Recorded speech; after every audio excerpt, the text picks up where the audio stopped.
The narratives of truckers in Texas and Nevada are consistent. A knock in the middle of the night, tiny voices requesting to be brought into the taxi, and black eyes without white or iris. On the highways of America, this is one of the most terrifying. Legends. Some claim it's an urban legend. It's a warning, according to others. The black-eyed kids at the truck stop are the subject of this tale. The reports are consistent from Winnemucca to Mesquite, from Poss to Fort Stockton. Little children, out-of-season clothing, pallor, and those eyes. Listen to 3 first-hand stories tonight, presented nearly exactly as the drivers described them. Long-distance drivers consider their cab to be their home. The hours pass in the dark. The only bright spots in the never-ending darkness are rest stops. However, there are moments when the path itself seems darker than those bright spots. In West Texas, close to POS, it was 2:30 in the a.m. I just tried to close my eyes when I parked at a rest area with the motor off. I heard it at that point. There were 3 gentle taps on my driver's side door. I keep an eye out. A boy and a girl, both of whom appear to be around 10 years old, are standing in the gravel. They are thin, pale, and clothed as though they are attending Sunday school. Their eyes are completely black, and their clothes are neat, yet outdated and nearly faded. I was asked to roll the window down, stating that they required a lift. Every instinct in me cried out, "Don't!" I turned on the engine and sped away, making the gravel spray. They simply stood and watched in the mirror. I was traveling across Nevada on I-80, pulled into a lonesome rest area with miles of desert. I turned out the lights and reclined. Approximately 3 in the morning. I sensed the pressure of being seen, and then there was a knock. Only once. I pulled aside the curtain. Standing beneath the lamppost was a girl, perhaps 12 years, old. "Can I come in? I need to call my mom," she said. Her voice, however, wasn't correct. She practiced as if she was unsure of how to sound human, and those eyes are basically pits of darkness. My chest constricted as if I were having trouble breathing. The truck wasn't even started by me. Until she left, I simply laid on the horn. However, I believe I saw her grinning at the highway on-ramp when I pulled off. I pulled into Fort Stockton, to the south. Just a few tables and garbage cans off the highway, one of those picnic spots. It was midnight, and the only sound was my own breathing. When I heard that, I simply relaxed. A child's voice, so soft it sounded as if it were talking through the sleeper vent. "Can you let us in, sir?" My fingers tapping softly and quickly against the glass made me jump up, grab my torch, and shine it out the window. At first I believed I was dreaming. They were 4 children standing shoulder to shoulder on the gravel, with pale skin, vintage clothing, and those bottomless black eyes. There was not a single blink. None of them shifted. With gravel flying, I pushed the truck into gear and drove off. However, all of the lights on my dash flickered and died as soon as I hit the freeway. Speedometer, radio, everything. For 3 seconds, I was completely gloom. Under me, the engine roared. Then, as if nothing had occurred, everything flickered back to life. I never again spent the night in West Texas, not once. They are known as the black-eyed children in folklore. The reports date back decades. Truck stops, mall parking lots, and doorstep encounters. It follows the same pattern. An overwhelming feeling of dread and a wish to be escorted indoors. Nobody who has ever seen them knows what would happen if you said yes. Some truckers dismiss it as a sign of stress, fatigue, or caffeine overuse. In some areas of Nevada or Texas, others won't stop after dark. The odd thing is that too many states have details that line up too closely. They all give the same description. Something. Black eyes, children, courteous voices, and a horror they have never experienced before. The details are what make it more difficult to ignore. The identical thing was described by truckers who had never met and had never exchanged stories. Children who attempt to sound human yet speak like computers. Out-of-date clothing. And black eyes that seem alive. It's more than just fear. It's primordial. As if your body is aware of something that your brain cannot. That the last thing you would ever do is invite them in. This is what I'll leave you with. I pulled into a rest area outside of Amarillo a few months back just to get some fresh air. The only person there was myself. Silent and motionless was the air. When I closed my door, I heard it. There were 2 gentle taps on my taxi. I went cold. It seemed as though the world was tilting under me. I simply got back in, closed everything, and drove without checking or looking. I thought these were merely stories about the black-eyed kids. I'm not so sure now. The Pilot Truck Stop, Kentucky 2016, is the second story. Have you ever laid down in your truck cab at night, closed the curtain, secured the doors, and yet felt as though someone was watching you from right outside? As a truck driver, it's the kind of idea that consumes you. We like to imagine that when we're driving, the cab is our little home away from home, our stronghold. But believe me when I say that one night in Corbin, Kentucky, in 2016, broke that fantasy for me. I discovered that night at a Pilot Truck Stop just how easily safety can go. How death might approach you without you even recognizing it. A few trucks away from me, a trucker was killed by stabbing in his own cab. Worst of all, I can still recall the man who murdered him. Earlier I saw him. He was observing, scouting, and possibly preparing to choose me. And occasionally, my memory plays it back to me as I'm traveling in the dark. The noises, the quiet that followed, realizing that I might not even be here to tell you this story. When I arrived, it was beyond midnight. I had spent hours driving out of Tennessee, transporting goods. My shoulders seemed to be made of stone, and the tension caused my eyes to burn. There is typically a pattern to nighttime truck stops: the idling of diesel engines, the sound of brakes, and the faint chatter of truckers on CB radios. It's loud, vibrant, a city that never truly sleeps, a rest stop. However, it felt different that evening. It was a hollow noise, but it was there. Like the stillness before a storm, the air itself felt thick. I'm not sure how to describe it, but it seemed like entering a space that already knew something negative was going to occur. I located a parking space close to the lot's edge, between 2 trucks. The black surface was illuminated by the sickly yellow light from the overhead lamps, leaving deep shadows in the space between the vehicles. An odd sensation crawled up the back of my neck as I sat there for a while after cutting the engine. I told myself it was just fatigue and tried to push it away. I saw him nearly instantly as I went outside to stretch my legs. He was out of place. You can tell who is a trucker and who isn't out here. The road travels with us. Weathered faces, reflective jackets, jeans soiled with grease, logbooks and clipboards. None of that applied to this individual. He was haggard and emaciated, with his hands stuffed in his pockets and a gray hoodie pulled tight around his face. What unnerved me was the way he moved. He wasn't merely moving about. He was traveling slowly, swerving between vehicles, and stopping occasionally to glance at the cabs as if he were reading them. He once cocked his head and looked directly at me. I swear, my body froze for a moment when his eyes locked with mine. It was more than just a man's glance. It was chilly and calculated, as if he was considering me as a potential alternative. I made an effort to shake it off. He might have been a simple drifter.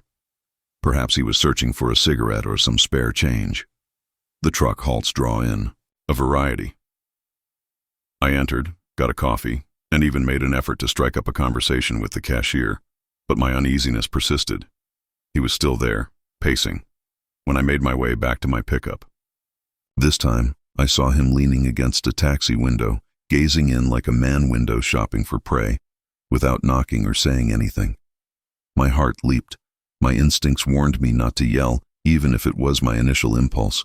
Rather, I got back into my taxi, firmly slammed the lock and closed my curtain. My heart was thumping in my ears as I sat there in the dark, clutching the steering wheel. I must have heard it 30 or 40 minutes later. There's a knock. Near my cab, but not on it. Too near. He was there when I slightly pulled back the drape. 2 spots away, the same man was standing at the truck and gently tapping on the driver's door. And it wasn't just any knock. It was slow, almost soft, as if he only wanted the man within to hear, not the outside world. The driver remained silent. Through the small curtain inside his cab, I could make out his silhouette. Like me, he sat motionless, listening and waiting. The stranger mumbled something I couldn't hear, leaned closer, and pounded again. Then it took place. A scuffle, The sound of a door swinging or a sudden muffled shout disturbed the silence. I witnessed movement, fists, and shadows thrashing frantically against the curtain. Then, a sharp object. The silhouette of the driver spasmed, twitched, and suddenly came to a rest. My heart was pounding so loudly that I felt it may wake up the entire parking lot as I sat motionless, my lips parched. I desired to. My hands wouldn't move while I screamed to contact the police. The man with the hood slipped out of the taxi.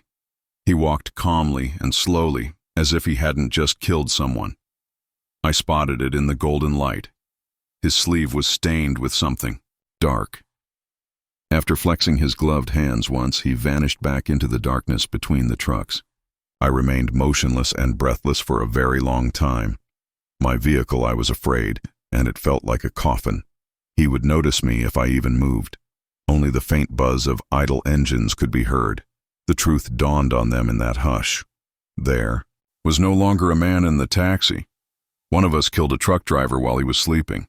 Just like that, a roadside brother vanished. Additionally, I was sitting there observing, too terrified to take any action. By the time daybreak arrived, the horror was evident. The body was discovered by another driver who had gone to see how his friend was doing. I will always remember that scream. The place was packed in a matter of minutes. Flashing lights, sirens, and cops yelling commands. We were all dragged out, positioned in a queue and interrogated. No one could accept it. Yes, truck stops might feel risky at times. However, there was more to this. We discovered the truth at that point. The man had spent the entire night begging drivers for spare change and cigarettes, even feigning to be lost. That wasn't all, though. He has been observed circling taxis, looking inside, and observing us as if he were deciding which door to rap on. The thing that haunts me the most is this. I may have been the one. I caught him glancing at my taxi. Earlier that evening, I caught him looking at me. What if instead he had knocked on my door? Every time I close my eyes at a truck stop, I consider that. The whisper, the knock, and the realization that if I had responded, I would not be present. Something inside of me was broken that night. In the past, truck stops felt secure, like tiny islands where drivers could relax, eat, and exchange tales. But my perspective of them has changed since Corbin. Between the rigs, I can make out shadows. Phantom knocks on the door are heard. I'm checking my hair 3 times now. I don't let anyone open the curtain. I also know that there are men out there that haunt these lots, so when I hear footsteps crunching outside my cab at night, I hold my breath and wait. Hunters. Men who wait for you to drop your defenses. It's also possible that the next knock on your vehicle door won't be pleasant. The vanishing man on Highway 375, also known as Nevada's extraterrestrial highway, is the third story. Perhaps you have experience transporting cargo through Nevada. At night, the stories have been told to you. A frantic person on the side of the road gesturing down at you as if his life depended on it. However, he disappears as soon as your headlights strike him. Just an empty desert with no dust or tracks. Some truckers dismiss it with a laugh, others vouch for its veracity. And until the night I went along Highway 375, I didn't believe a word of it. They refer to that section of black asphalt in the middle of nowhere as the extraterrestrial highway. I still get cold sweats from what I saw outside, and you might want to reconsider if you ever believed that the only thing to be terrified of while driving was ghosts. One of those evenings when the desert seems to go on forever. The kind of night when the silence reaches your bones and even the stars appear icy. I had been behind the wheel for almost 8 hours. I had a big load. There was a tight deadline, and I was well down that dead end where you could go 50 miles and not see a human being. There were only flat, cracked soil, wide desert, and angular mountains that like teeth gnawing into the horizon beyond the cab. The only sound was the deep growl of my diesel engine, and the moon like a thin silver blade overhead. The air felt heavier the further I traveled. There is no other way for me to describe it. The desert itself appeared to be sagging, eyeing me, pressing against the cab's glass. This is the highway that truckers talk about. It is said to be cursed. It is said to be haunted. The desert is said to consume secrets rather than merely harbor them. And I was going to find out what they meant that evening. It was quick, I turned a corner, and all of a sudden, a man was standing in the center of the road. At first, he was only a shadow in my headlights, far away. Like someone attempting to flag down a ride, his arms were outstretched and waving frantically. Without thinking, my foot jammed the brake. Breaking down here might spell the difference between life and death. The desert doesn't tolerate weakness, as I've witnessed from enough stranded drivers. However, he vanished as my headlights' rays swept across him. He simply disappeared, as if my gaze had conjured him up, without straying from the path or hiding behind a bush. My pulse was pounding so loudly that it seemed like the only sound in the world as I sat there looking at the deserted sidewalk. The radio went crazy at that point. Static shot out of my CB, crackling and violent, and it pierced my skull. I initially believed it to be interference. It does happen out here sometimes. However, the noise persisted regardless of the channel I changed to. Nor was the static random. Like breathing, it had a beat. A weak, distorted voice was hidden within the shriek and hiss. But only 2 words were whispered there. Keep going. My blood froze. Because I had just done precisely that. I convinced myself that I was dreaming. Weariness, lack of sleep, and mental tricks. Trying to get rid of the uneasiness, I pressed the accelerator and continued to roll. However, he returned, a mile later, this time closer. Just at the edge of my headlights, not in the center of the road. His skin appeared stretched and pallid, almost gray, snug over the bones. His clothing was worn and ripped, as if it had been baked for years in the desert sun. And God forbid, his eyes. His eyes were radiant. Bright and animal-like, they glowed back at me after catching the light. He parted his lips as though to scream, but nothing escaped. Then he disappeared once more. That's when everything didn't work. My headlights went out after flickering once and twice. A complete blackness engulfed the cab. There was nothing but darkness, like if the entire world had vanished, and I saw him in that moment when the lights had gone out. Not on the road, not outdoors, but indoors. He was just inches from my face in the taxi. I caught a glimpse of him in the windshield's reflection.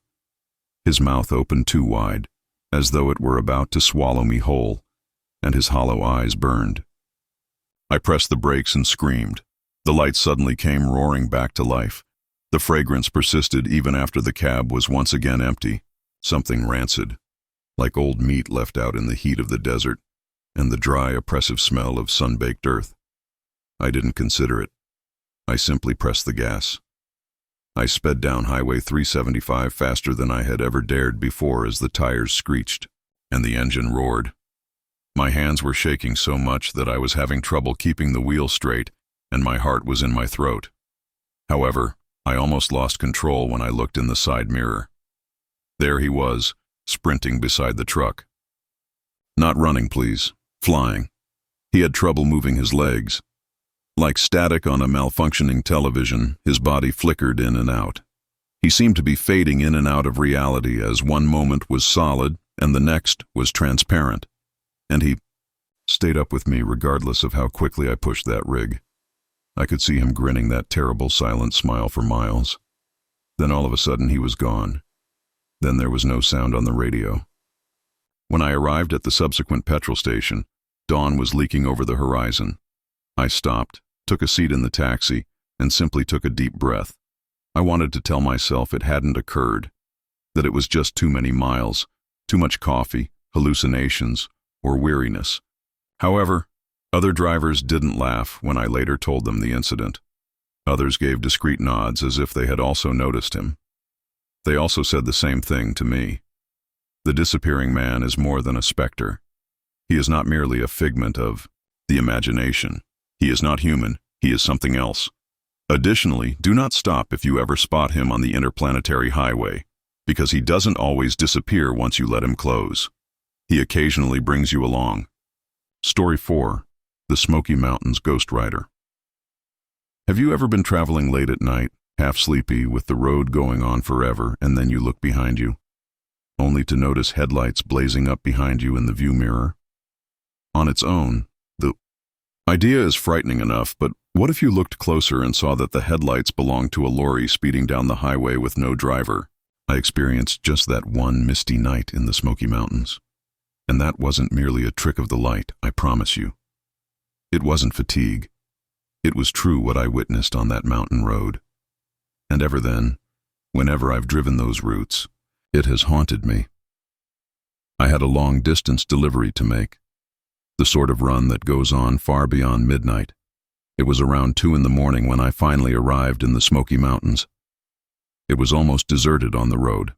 No headlights in either direction, no other vehicles, no other vehicles. You can't help but feel engulfed by the mountains. The fog comes in like a living thing, and the trees are so tall and dense that they obscure out the stars. It was just me because an hour or so ago my radio lost its signal. My tires constant buzz and the engine's sporadic moans. It was quiet at first. Sure, lonely, but serene. Then I saw headlights far away in the distance, a faint glow in my mirrors. Not a huge deal, I reasoned. Most likely simply another late-night truck driver. It didn't feel right, though, the way those lights grew and how quickly they closed the distance. The glare behind me became blinding in a matter of minutes. I could not see the road ahead of me due to the glare from the truck's close tailgating. I tried to tell him to back off by flicking my indicator and lightly tapping my brakes. Nothing. Rather, he charged nearer. My mirrors were loaded with high beams. All I could see was white light burning into my eyes. To see the lines on the road, I had to tilt my head out the window. My heart began to race. What on earth is wrong with this individual? I tried to remain composed as I grumbled to myself. I strained through the light and saw something that chilled me to the bone. In the driver's seat was no one. I strained my eyes against the light as I leaned forward. The fog cleared for a moment, giving me a clear view of the semi's cab. It was deserted. No one was seated inside, but the chairs were there, the wheel turning slightly as the truck followed me around the bend. The truck itself was jet black and enormous. You don't see many of these vintage rigs anymore. The chrome grille with a long nose was as shiny as if it had just been taken out of the showroom. However, the paint appeared cracked and faded as if it had been exposed to decades of traffic. However, not even the shape of a driver was present. Nothing. No movement, no shadow. I realized then that this was no ordinary careless truck driver. Panic struck. I pushed my truck harder than ever before and floored it, my own engine yelling. The road sliced through the mountains like a dark ribbon, twisting and dipping. Every turn made my tires shriek. However, the phantom truck remained fixed onto me, precisely aligned, without slowing, swerving, or skipping a beat, regardless of how hard I pushed. It seemed to be attached to me, as if it were not driving on the right path. It was pursuing me. I attempted to persuade myself that I was dreaming, that perhaps the driver was hidden by the glare or that he was slouched low. But I could always see it when the fog cleared. That wheel turning itself, that empty cab, then the noise. Throughout my life, I've heard a lot of engines. I am familiar with a diesel's roar and a worn-out motor's whining. I've never heard a machine like what I heard that night, though. It was a guttural growl, deeper and more angular, like fire consuming air or steel grinding on steel. It was more than a nighttime echo. The driving wheel shook in my hands as it crushed on me and rattled my ribs. It was more than just noisy. It had a living quality. And the smell, God, the smell, pouring from the vents into my cab like thick, choking smoke and burning oil. There was a railing separating me from a plunge into complete darkness when the road turned sharply ahead. I was unable to slow down. That object would slam right into me if I did. I prepared myself. Every square inch of my mirrors was filled with headlights, nearer, nearer. I braced myself for the impact. "This is it," I muttered, but the impact never materialized. Rather, the lights burst into a blazing white, brighter than I could have imagined, and then nothing. Behind me, the road was quiet and deserted. The truck has vanished. I continued driving until I reached the next truck stop, which was miles away. I could hardly start the engine because my hands were shaking so much. Another trucker at the counter must have given me this knowing look when I staggered inside, making me look as pale as a ghost. He said, "You saw him, didn't you?" I didn't even inquire as to his meaning. My quiet was sufficient. His voice lowered as he leaned closer. The Smoky Mountains Ghost Rider. According to some, a trucker passed away here many years ago. Dozed off while operating a vehicle. According to reports, his rig burned for 3 days after it crashed over the cliffs. He has been out here ever since, pursuing anyone who has the misfortune of coming into contact with him. My hands were still shaking as I sat there looking into my coffee. I wanted to dismiss it with a joke. Call it fatigue. Let's call it a fog trick. However, I knew, in my heart, that I had seen that truck. It was after me, and I could hear its engine. I still keep my eyes on the rear-view mirror whenever I drive those mountain roads because I know that phantom truck is still out there in the Smoky Mountains, lurking there. And perhaps it won't disappear the next time. Perhaps it will take me along the next time. For more real-life horror stories, please subscribe to the channel and like and share this video if you enjoy these ones. Consider becoming a member of our channel if you want to help the channel even more. Exclusive benefits, first access to brand new horror tales, and member-only films that aren't available anywhere else are all yours. Exclusive tales that are too gloomy, unsettling, and horrifying for the general public. Additionally, you'll be assisting us in continuing the nightmares. Story 5. Route 93's Crawling Figure, Arizona. Have you ever been on a highway that seemed so deserted and empty that time seemed to have stopped? Where the road leads into a pitch-black abyss with no end in sight, and the only sound is your own engine? I was there. Arizona's Route 93. It feels more like a different planet than a section of the United States along this arid route. This site is talked about by truckers. Some people refer to it as cursed. It is said to be haunted. And such stories used to make me giggle. Believe that they were merely stories told over long hauls over campfires. Until that night, when I witnessed an inexplicable sight. Something creeping and something pale. Since then, it has been with me. It was a little after midnight. Earlier in the evening, I had departed Phoenix with a shipment of building materials bound for Las Vegas. It was a dark night in the desert. At one point, I recall sliding down my window to get some fresh air, but it was still extremely hot, like being in front of an oven. Breaking down on Route 93 is not something you want to do. For hours, all that is seen are rocky mountains in the distance, scrub bush, and desert. There are hardly any rest areas or petrol stations, and there is hardly a shoulder to stop on. It is the type of stretch at which you become aware of your true frailty. A wheeled machine in the midst of nothing. The silence was the most peculiar of all. It sounded like the swallowed sound of the desert, even with my engine humming. There would be nothing at all.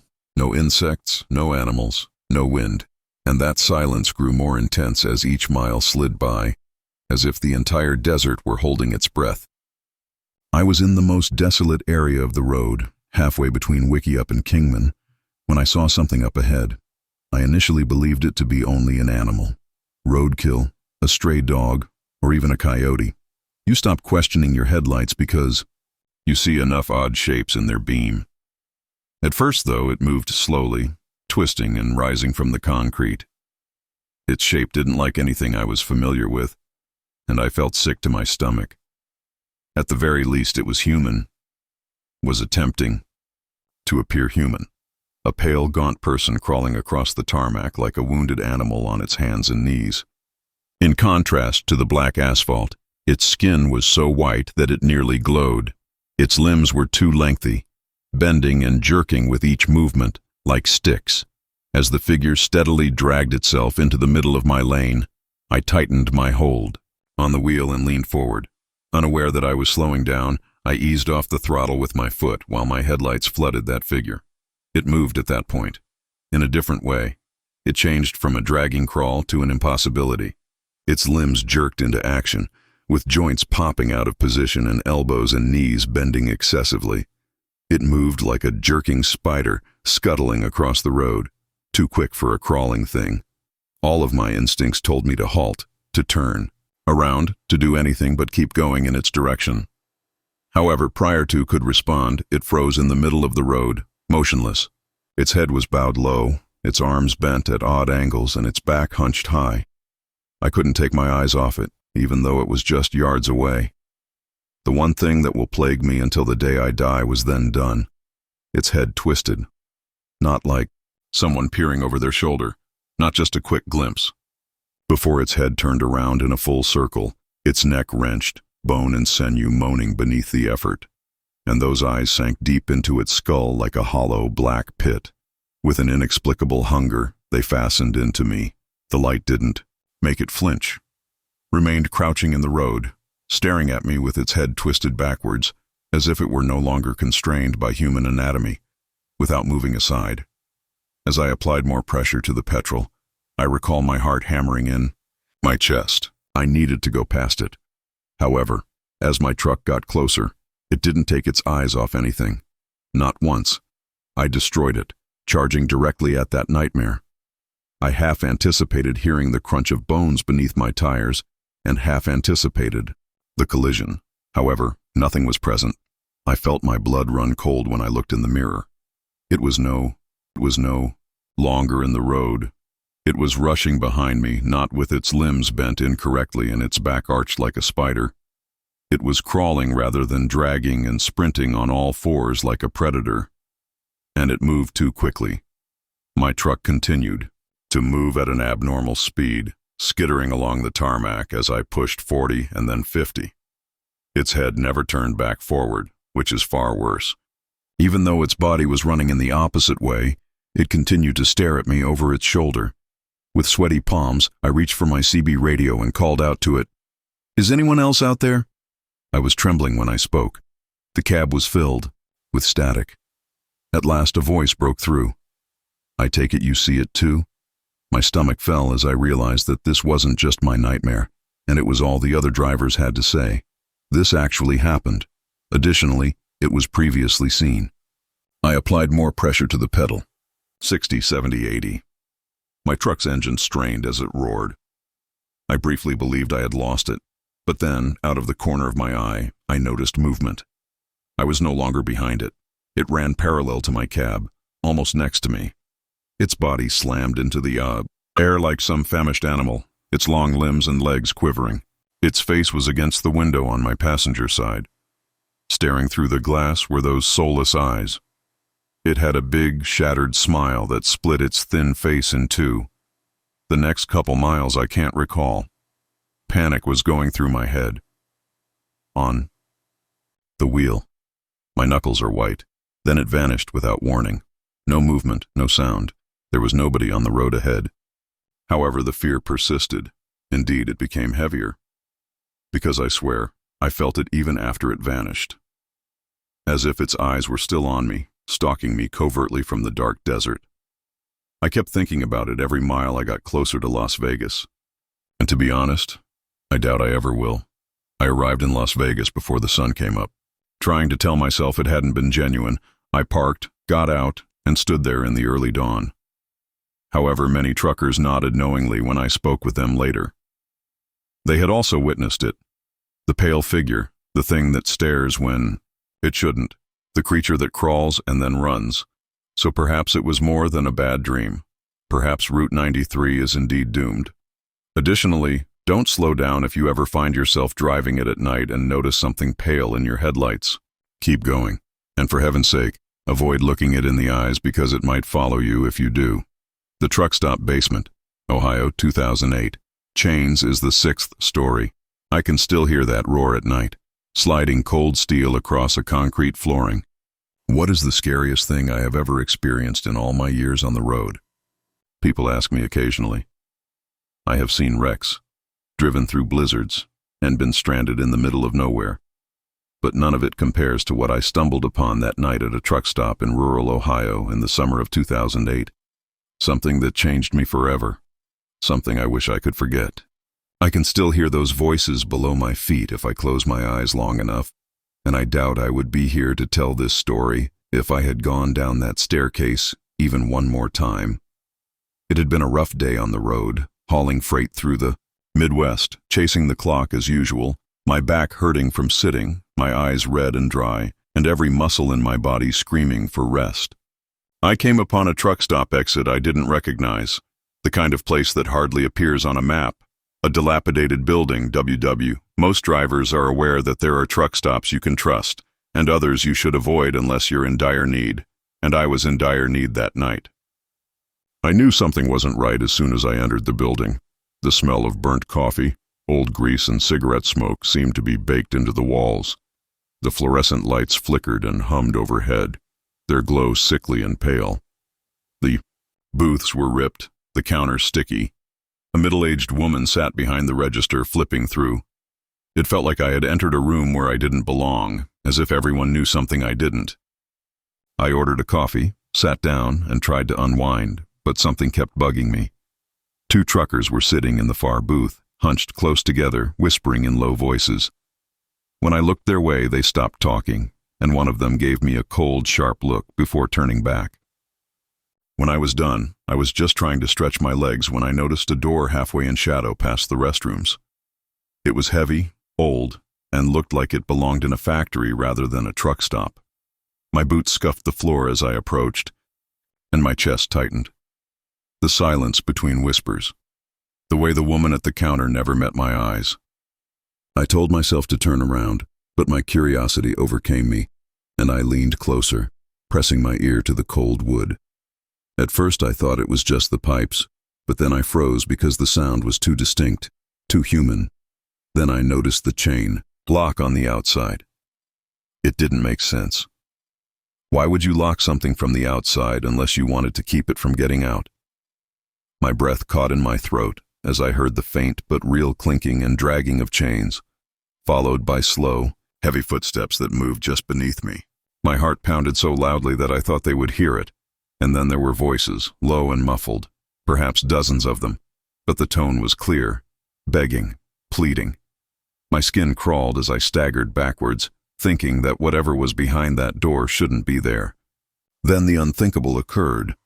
The chain rattled, the door pushed forward just enough to reveal that it wasn't locked from the inside, and my body responded before my brain did. The sound of my boots scraping the hallway floor echoed as I staggered, backwards, almost tripping.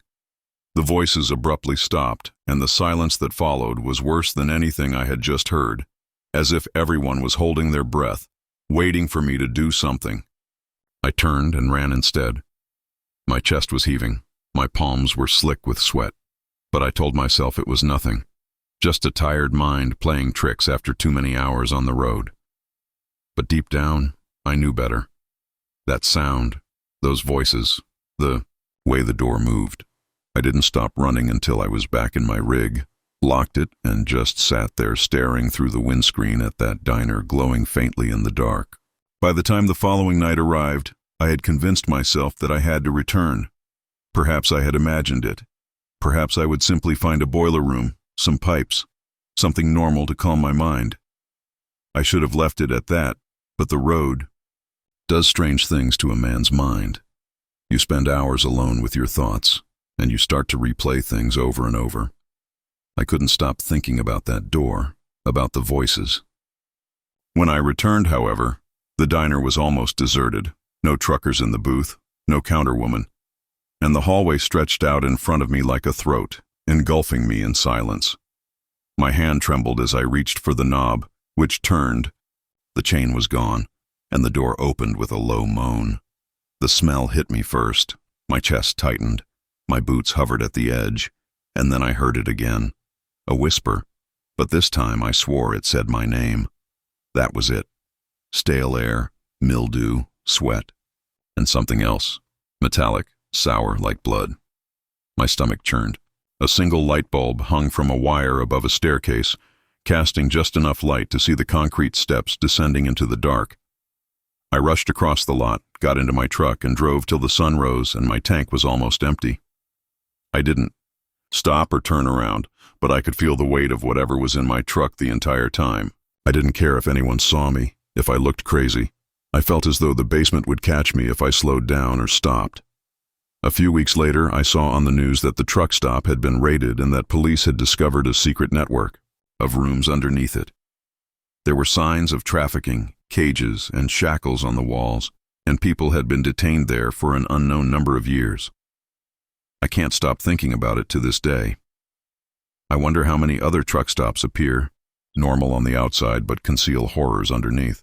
Those weren't just voices I'd heard. They were real. They were people. And if I'd gone one more step down those stairs, I might have joined them. Story 7. The Disappearing Convoy, Wyoming, 1970s. Have you ever seen something on the road so improbable, so out of place that you questioned your own sanity? I'm not talking about tricks of the eye, not headlights mistaken for stars. I heard them. I nearly went down those stairs, and every night since, when my rig hums along the highway and the world is dark and quiet, I swear I can still hear those. Chains rattling, waiting, echoing from a basement I should never found. When I close my eyes, I can still see the ghost convoy, a fleet of old military trucks rolling across the black top in the dead of night before vanishing into thin air. I'm talking about something that you can't explain, no matter how many times you replay it in your mind. For me, it happened on a cold Wyoming night in the 1970s.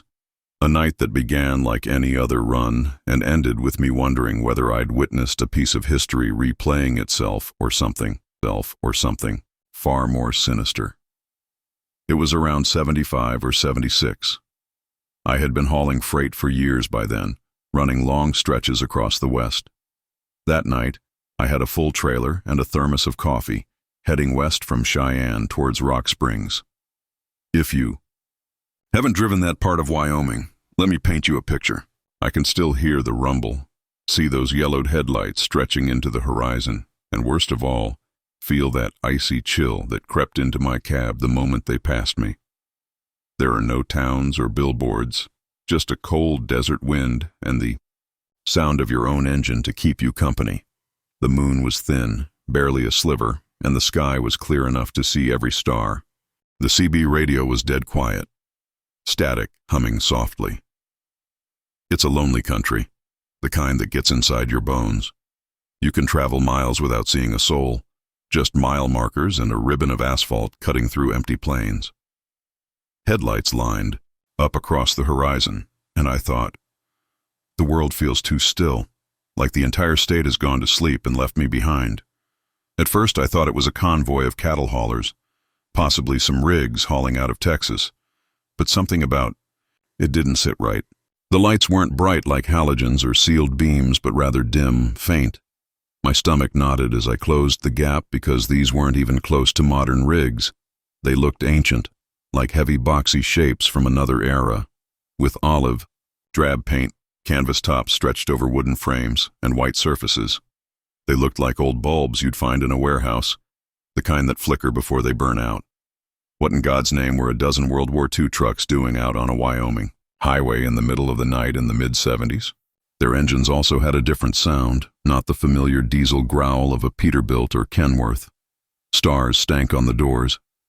It dawned on me that these were military trucks, the kind I'd only seen in old World War II photos.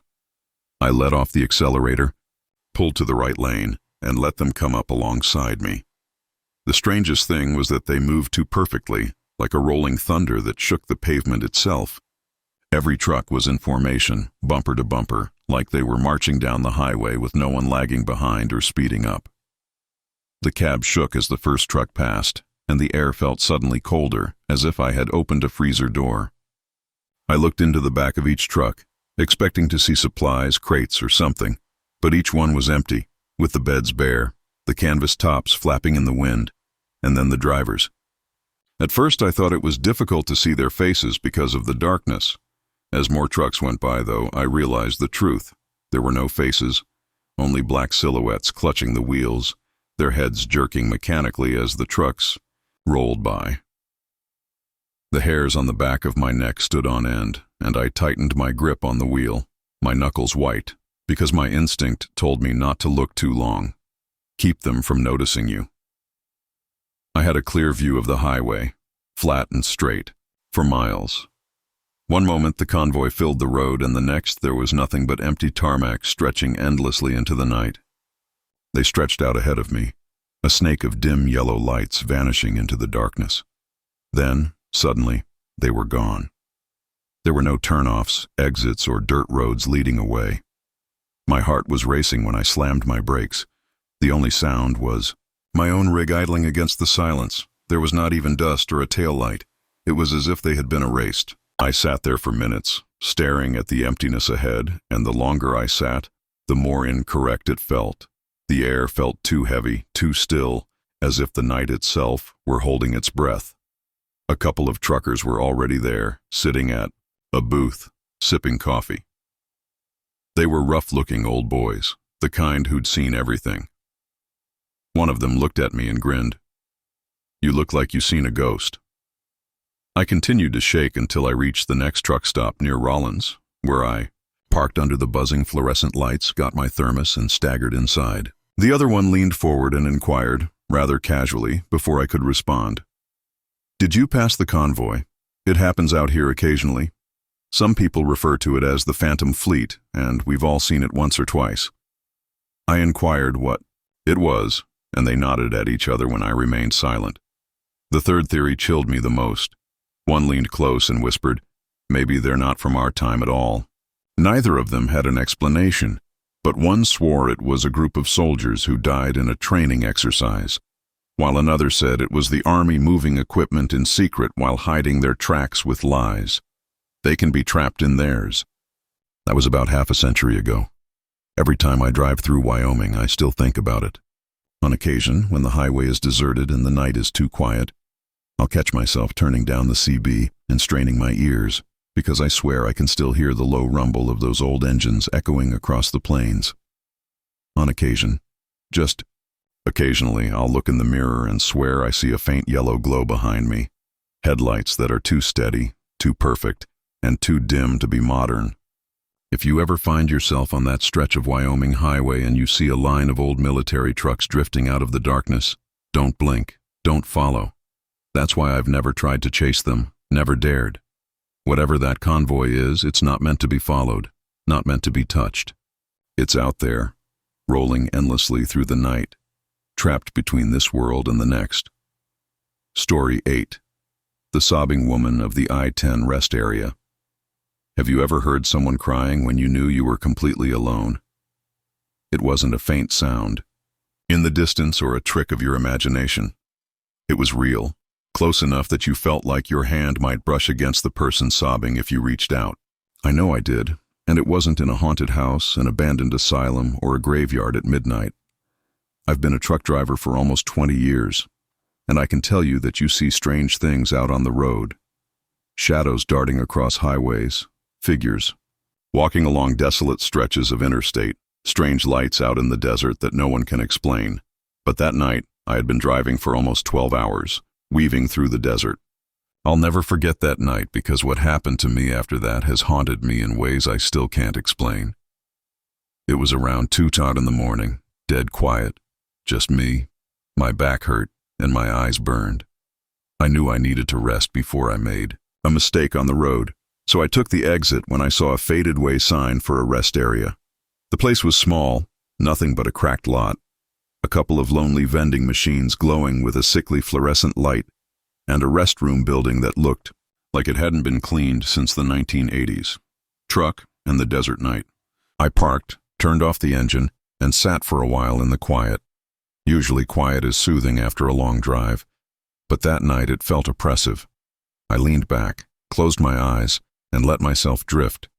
But then it broke the stillness with a sound, so inappropriate, so unfiltered, that I woke up in a panic, crying. It was the sound of a woman crying. The sound was right outside my truck, and it sounded like she was standing a few feet from my door. Her sobs rose and broke like waves, filled with a pain that didn't just echo, but pressed into my chest, and I froze. It wasn't faint either, and I couldn't dismiss it as wind, distant coyotes, or my imagination. When I sat up and looked out, the windscreen scanning the lot, I saw nothing. No other cars, no movement, no one at all. Just me and the sobbing. My first thought was that perhaps another traveler had pulled in without my noticing, maybe someone in trouble.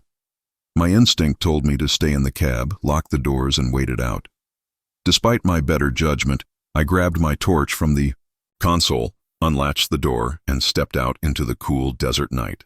The air was still, the kind of stillness that makes every sound, even the crunch of gravel under your boots, seem too loud.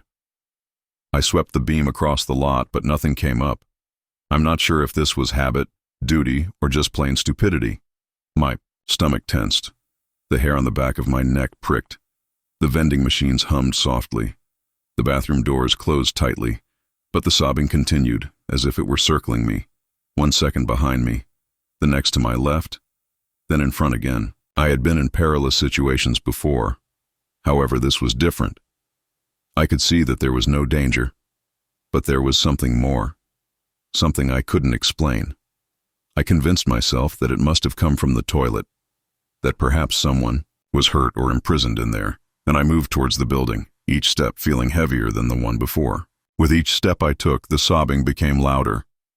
I opened the heavy metal door, which screeched on its hinges, and the first thing I smelt was bleach, wet concrete, and something else, something sour and stale. My torch pierced the darkness, to reveal rust-stained sinks, graffiti-scrolled walls, and cracked tile. My skin crawled as I followed the sound past the stalls, heart pounding, expecting to find someone crouching in a corner.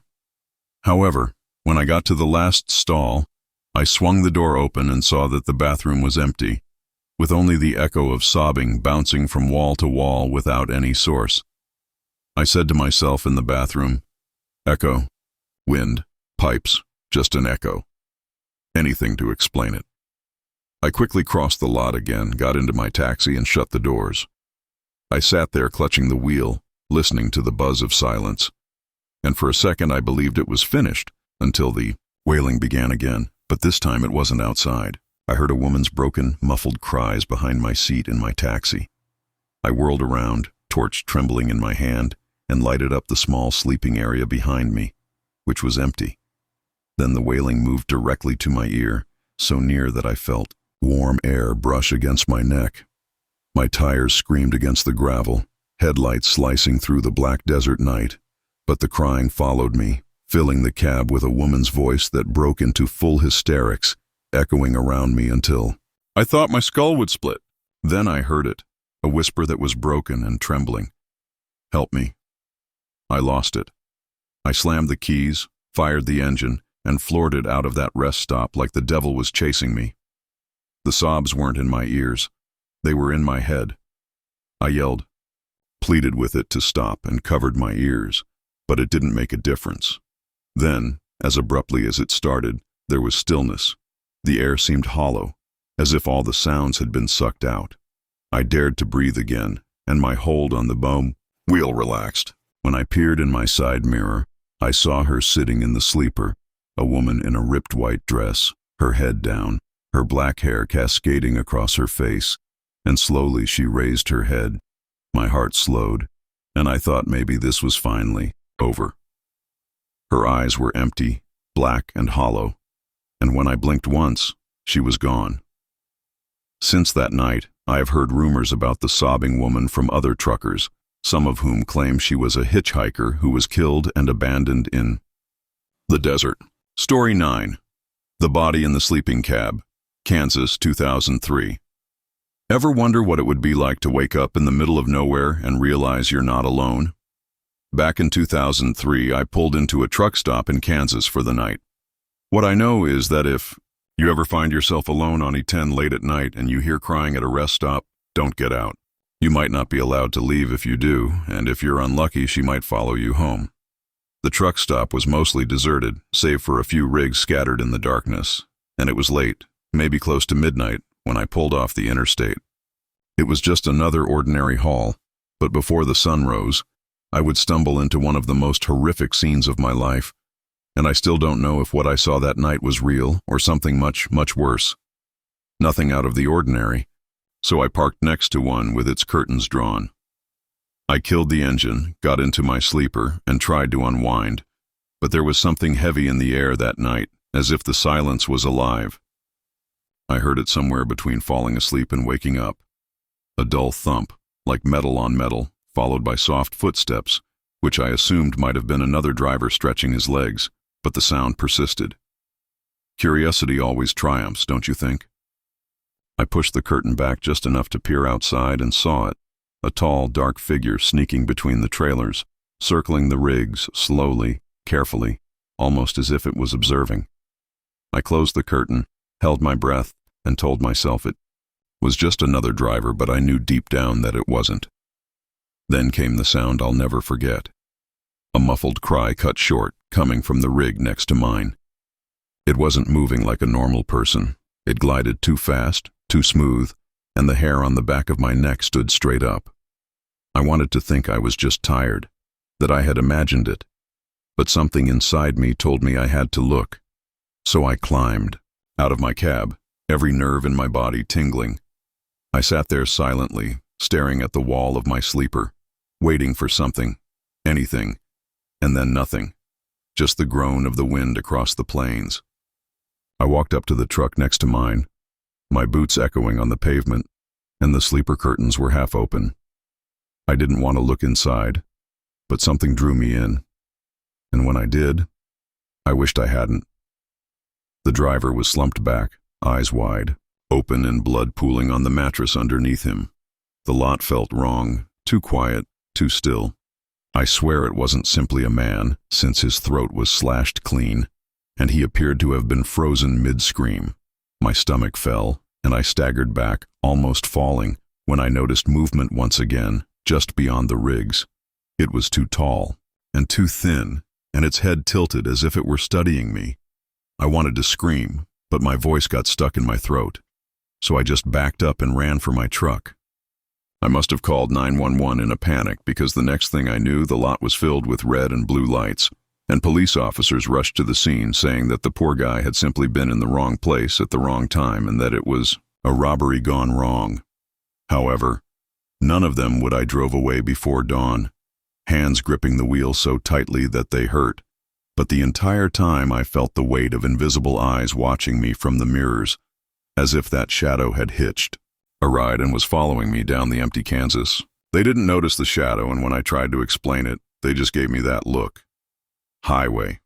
That being said, if you're ever out on the road, parked in the middle of nowhere, and you hear footsteps outside your rig, don't look. Don't open the curtain. I can still see those dead eyes staring back at me, and I can still hear those muffled cries. Sometimes when I pull into a lonely truck stop in the dead of night, I wonder if it's still out there waiting. You will never sleep again after you see what's truly out there. Story 10. The Rest Stop, California, 1980s. Have you ever pulled into a lonesome highway rest stop late at night, expecting it to be just another quick stop to stretch your legs, splash cold water on your face, or simply close your eyes for a few minutes before the road pulled you under? Now picture this. You park your rig, the lights are buzzing faintly overhead, and you believe you are alone until you notice something. It happened to me back in the summer of 1986 along Interstate 5 in California. At the time, I didn't believe the truck stop rumors, the whispers about a so-called rest stop killer, but that night changed everything. A shadow where it shouldn't be, footsteps echoing when no one's there, and then a knock at your window. That's not a story I heard from anybody else. I was hauling freight down I-5, the long, lonely stretch where the radio attic becomes your only companion. Around midnight, exhaustion hit me like a brick. My eyes burned, my head nodded, and I knew I had to stop after seeing the rest area sign glowing green in the dark. I wish I had just kept driving. The rest stop was empty, with only my rig and the dim, buzzing lights. When I grabbed my torch and made my way to the loo, the door creaked as I pushed it open, echoing down the tiled hallway. Inside, the fluorescent lights hummed weakly, and a couple of them were out, leaving long shadows stretching across the floor. It should have felt safe, but the silence pressed down on me. It felt wrong, like the place had been abandoned for years. Yet it had just been used. "He waits when you sleep," is written in red marker on the mirror. I chuckled uneasily, attempting to dismiss it as a practical joke, but as I turned to go, I froze. I heard slow, deliberate footsteps behind me, and even though the bathroom was empty, the air felt heavy, as if someone was breathing down my neck. I practically ran back to my truck, locking the doors behind me. The police never caught the tall, still man who was watching me from across the lot near the tree line. I sat in the cab, my heart pounding, telling myself it was all in my head, But then I remembered the rumors that other truckers had told about bodies discovered at rest stops along I-5, stabbed, strangled, left in restrooms, or thrown behind dumpsters. I tried to convince myself it was paranoia, but then I heard it, a gentle knock on the driver's side window. Tap, tap, tap. I turned slowly, and there he was, his face inches from the glass. Some claimed he was a drifter, while others swore he was a trucker himself, blending in, waiting for his next victim. My heart was pounding, my hands were sweaty, and I swear I saw him standing in the center of the lot, watching me vanish into the night, but I never reported it. I didn't think. So I just floored the truck and slammed it into gear, leaving gravel spraying behind me as I roared back onto the interstate. And sometimes when I close my eyes, I still hear it, that faint tapping on the glass waiting for me to stop again. So if you're ever driving I-5 late at night and you're too exhausted to continue, don't stop at the rest areas. What would I say if a ghostly killer knocked on my window? That I saw something the police couldn't catch for years? Until next time, stay safe, stay afraid, remain sinister. Thank you for watching Sinister Horror Outro Diaries. He's still out there waiting, so he's driving.